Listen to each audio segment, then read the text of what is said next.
Good morning বন্ধুরা, সবাই কেমন আছেন? আশা করি সবাই ভালো আছেন, আমিও ভালো আছি। এই যে সকালবেলা করে আমি ছাদে হাঁটছি, আর হাঁটতে হাঁটতে দেখলাম একটা টবে দুটো গাছ হয়েছে। তো এটা গোবিন্দ ফুলের গাছ, কিন্তু এই ফুল আমি গোটাটাই গাছ ফেলে দিয়েছিলাম, কোনো চারা টারা কিছুই ছিল না, কিন্তু এটার বীজ থেকে দুটো গাছ বেরিয়েছে। আর এই চন্দ্রমল্লিকা আমি কিছুদিন আগে দেখেছিলাম, গাছগুলো সবগুলো ভালো ছিল, কিন্তু ইদানিং দেখছি গাছগুলো পাতাগুলো হলুদ হয়ে যাচ্ছে। তো ওটা কোনো ব্যাপার না, আমি সব ঠিক করে নেব। তো কেন হয়ে যাচ্ছে আমি বুঝতে পারছি না। তো খাবার টাবার সবই তো দেওয়া হচ্ছে, কিন্তু হলুদ হয়ে যাচ্ছে। আর এই লঙ্কার গাছগুলো শুধু তো আমি নিচে চলে আসছি, নিচে এসে দেখছি যে মিস্ত্রি কাজ করছে। মানে আমি এটা আমার মানে সামনে ফ্লোরের পেছনেই আছে এটা বিল্ডিংটা। তো এটা আমি ভাড়া দিয়ে দেবো বলে এখন এটার কাজ চলছে, কলের কাজ হচ্ছে, রঙের কাজ হচ্ছে, কিছু কিছু প্লাস্টার বাকি ছিল সেটা হচ্ছে। আর একটু একটু করে বাড়িতে কোনো ছেলেরা অতটা বেশি গুরুত্ব দেয় না, আমাকেই দেখতে হয়। আর এই যে উপরে চলে আসি, বারবার করে নিচে যাচ্ছি আর উপরে আসছি। আর এই যে আমি রান্না বসিয়েছি, রান্নাও হচ্ছে। আর এদিকে ছোলার মটরটা তো আমি সেদ্ধ করে রেখেছিলাম ঘুম থেকে উঠেই। আর কাবলিটাও সেদ্ধ করে রেখেছিলাম, কেন আমার ছোটো ছেলে সবজি খায় না, আমি এর আগে বলেছিলাম না, সবজি খায় না। এই ঘুগনি আমাকে করতেই হয়। আর এটা 12:30 বাজে, আমি দুপুরবেলা এটা আমি খাই, পেয়ারা আর শশাটা মানে হিসাব মতো প্রতিদিনই খাই। ভালো লাগে আমাকে খেতে, আমি খাই, আমার ছোটো ছেলে খায়, এক বাটি মাখিয়ে দিই, আমরা দুজন মিলে খাই।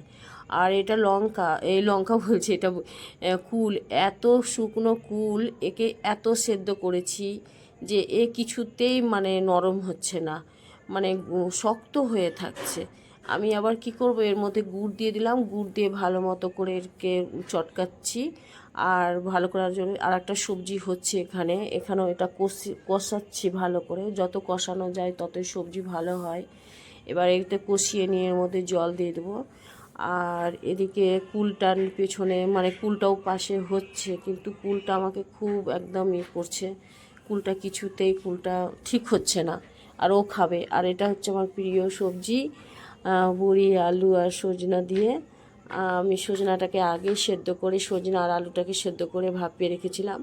আর পেঁয়াজ কেটে রেখেছি, পেঁয়াজটা অনেকগুলোই দেবো। আর এর মধ্যে জিরে বাটা ধনে বাটা সব আমি বেটে রেখেছি, এর মধ্যে কোনো রসুন না, এমনি মানে জিরে বাটা ধনে বাটা আদা আর লঙ্কা।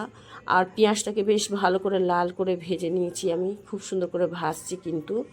তো আজকে পরিমাণটা বেশি হয়ে গেছে পেঁয়াজের। আর এই আলু আর সজনাটা আমি দিয়ে দিলাম, বড়ি তো আমি আগেই ভেজে উঠিয়ে নিয়েছি। আর সজনাটা আর এটাকে ভালো করে ভাজলাম, ভেজে নিয়ে সব কিছু আমি কিন্তু টমেটো কিন্তু দেবো, কিন্তু এখন না, পরে। তো আমি ভালো মতন করে সজনাটাকে ভালো মতন ভাজলাম, ভেজে নিয়ে যে মশলাটা করা ছিল সেই মশলাটার মধ্যে দিয়ে দিলাম, দিয়ে নিয়ে আর একটু ভালো মতো কষতে হবে। কষে নিয়ে তেল কিন্তু আমি কম দিচ্ছি, কারণ এটা আমার সবজি, তো আমি আমার সবজিতে আমি তেল খুব কম খাই, বেশি আমি তেল খাই না, অল্প তেলেই আমার সবজি রান্না করি। ওদের সবজিতে আর ঘুগনিতে ওরা তেল খায়, আমি খাই না।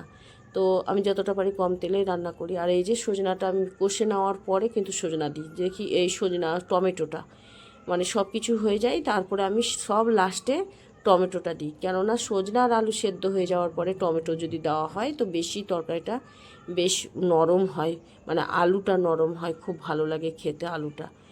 আর এই যে আমি জল দিয়ে দিলাম, আর জল দেওয়ার পরে একটু পরে ফুটে উঠেছে, তারপর আমি দিয়ে দিলাম এর মধ্যে বড়ি, কারণ এগুলো কেনা বড়ি একটুতেই গলে যায়, তো বেশি এটা ফুটানো যায় না।